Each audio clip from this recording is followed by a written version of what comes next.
सूत जी बोले कि हे श्रेष्ठ मुनियों, अब आगे की कथा कहता हूँ, सुनो। पहले समय में उल्कामुख नाम का एक बुद्धिमान राजा था। वह सत्यवक्ता और जितेंद्रिय था।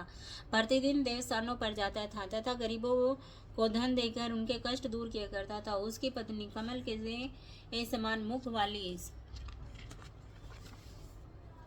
सुंदर और सती साध्वी थी। चंद्रशिला नदी के तट पर उन दोनों ने श्री सत्यनारायण का व्रत किया। उस समय से वह एक साधु वेश्य आया। उसी समय एक साधु वेश्य आया। उसके पास व्यापार के लिए बहुत सा धन था। वह नाव को किनारे पर ठहरा कर राजा के पास गया और राजा को व्रत करते हुए ये देखकर विनय के साथ पूछने लगा कि राजन, भक्ति युक्त चित्त से यह आप क्या कर रही है? मेरी सुनने की इच्छा है, सो आप वह मुझे कहिए।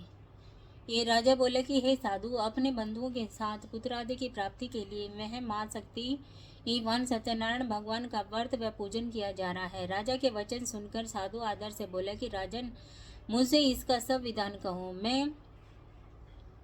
मैं भी इसके कथा अनुसार इस व्रत को करूंगा। मेरी भी कोई संतान नहीं है और इससे निश्चय ही होगी। राजा से इस विधान सुन व्यापार से निवृत्त हो वह आनंद के साथ घर गया। साधु ने अपनी स्त्री से संतान देने वाले इस व्रत का समाचार सुनाया और कहा कि जब मेरी संतान होगी तब मैं इस व्रत को करूंगा। साधु ने ऐसे वचन अपनी स्त्री लीलावती से कहे। एक दिन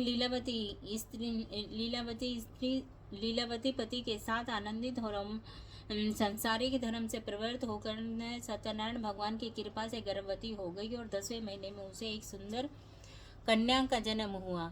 दिनों दिन वह कन्या इस तरह बढ़ने लगी जैसे शुक्ल पक्ष का चंद्रमा बढ़ता है। कन्या का नाम लीलावती रखा गया। तब लीलावती